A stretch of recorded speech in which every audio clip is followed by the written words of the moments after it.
Isa sa hinahangaan sa Philippine boxing itong Pinoy na may kakaibang lakas ang mga suntok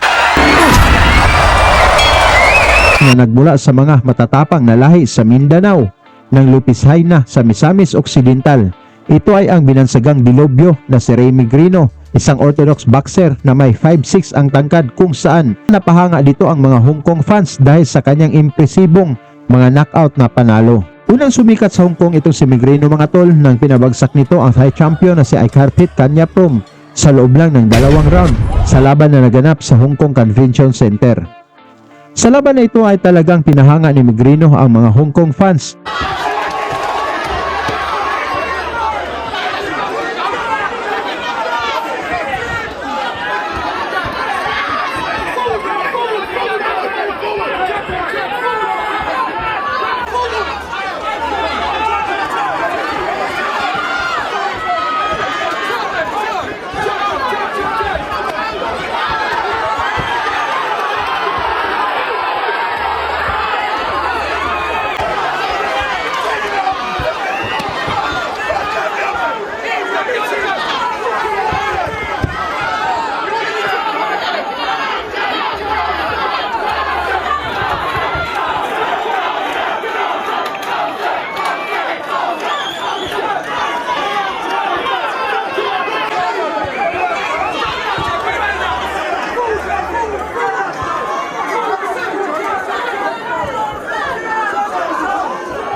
Mula sa malakidlat na kanan ni Migrino, bagsak agad si Kanyaprom, ngunit tumayo pa ito at lumaban.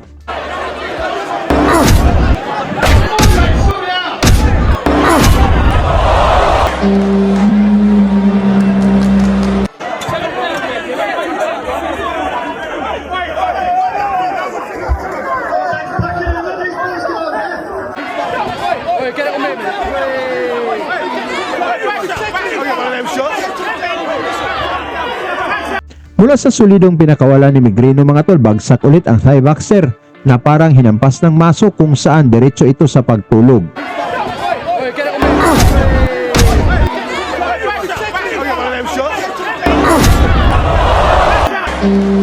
It's over!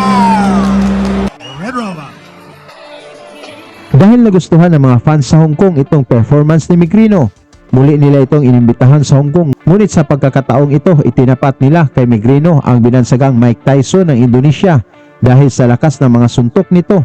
Ito ay ang knockout artist na si Jason Tyson Butar-Butar na isang prospect ng Top Rank Promotion. Kaya pumunta mismo si Bob Arum sa laban upang sunduin at pasikatin ng Top Rank itong si Butar-Butar. Sa umpisa ng laban mga tol, nagpakitang gilas kaagad itong si Tyson na gustong magpasikat kay Bob Arum, habang kalmado lang si Migrino na pinag-aralan kung paano pasukin ang depensa ni Butar-Butar.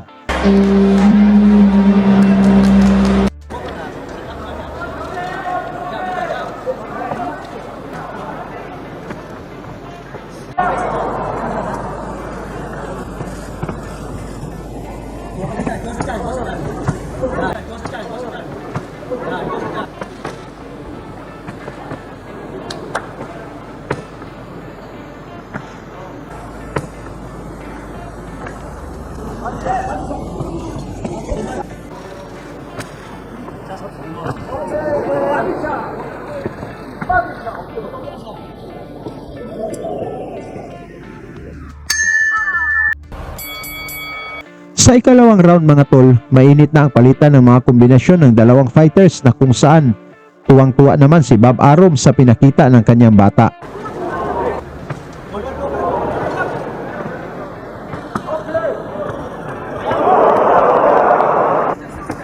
Sa katawan ni Butar-Butar.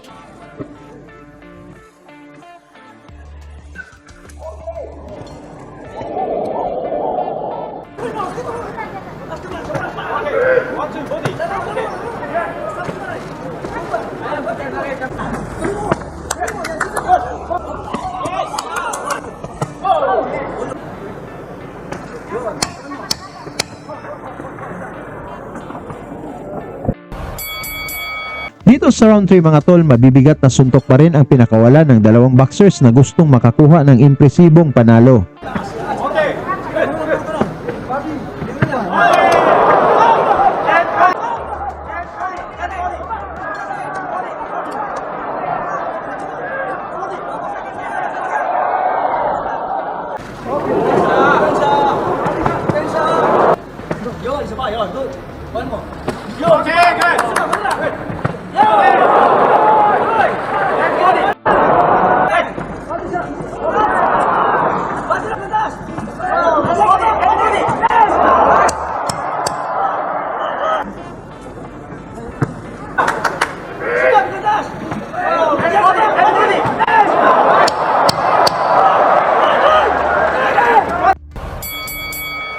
Sa round 4 mga tol, tinarget ni Tyson ang bodega ni Kabayan upang pabagsakin ito, ngunit nagpakita din ng tibay si Migrino.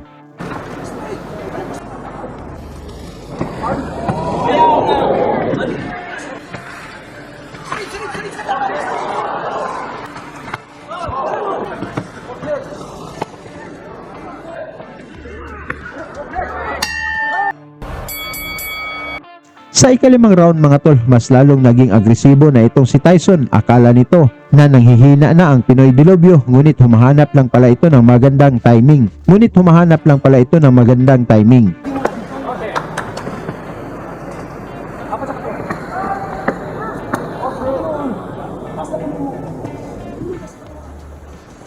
Di na magandang tiyempo.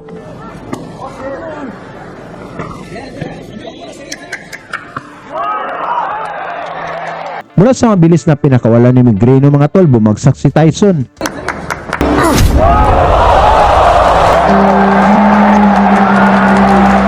Nalaking gulat ng mga fans kasama na si Bob Arum dahil diretso ito tulog at kailangan pa talagang gisingin ng referee. Nakuha ni Migrino mga tol ang knockout na panalo sa round 5 at nasira ang naging plano ni Bob Arum. Dahil dito sa dalawang impresibong knockout na panalo ni Migrino, lalong napahanga ang mga Hong Kong fans. Kaya muli naman nila itong pinabalik sa Hong Kong at itinapat naman nila ito sa isang Japanese star. Ito ay ang pinakamatigas na Hapon na si Yuki Strong Kobayashi. Sa laban na ito mga tol ay mas lalong napahanga kay Migrino ang mga Hong Kong fans dahil pinakasan lang ni Migrino sa loob ng 23 seconds itong pinakamalakas na Hapon kung saan diretso ito sa pagtulog at kailangan pang gisingin at muntikan pang natuluyan. Sa mga gustong tumalpak mga tol, nirekomenda po ng inyong lingkod ang legit na betting site, ang 1xBet. May 6,000 bonus agad sa una nyong deposito.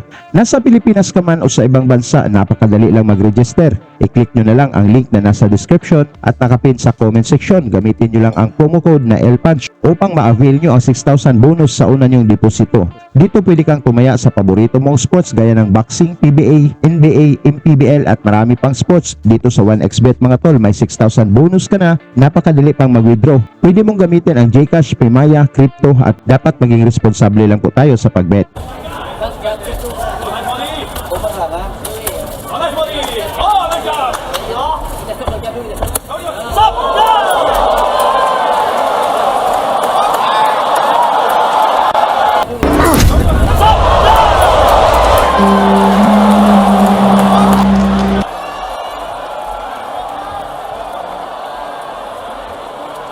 Dahil sa pinakita na lakas ni Migrino mga tol, na pagkamalan itong may agimat ng maso. Tungkol naman sa masabi nyo sa lakas nitong si Migrino mga tol, pag-usapan na lang natin yan sa baba. At salamat hanggang sa sunod nating video.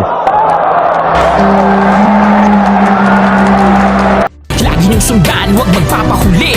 Pag-usapan ni bakbakan, balita niya at laban. Mga Pinoy na di nagpapagapi. Salamat sa mga suporta na lagi nandyan.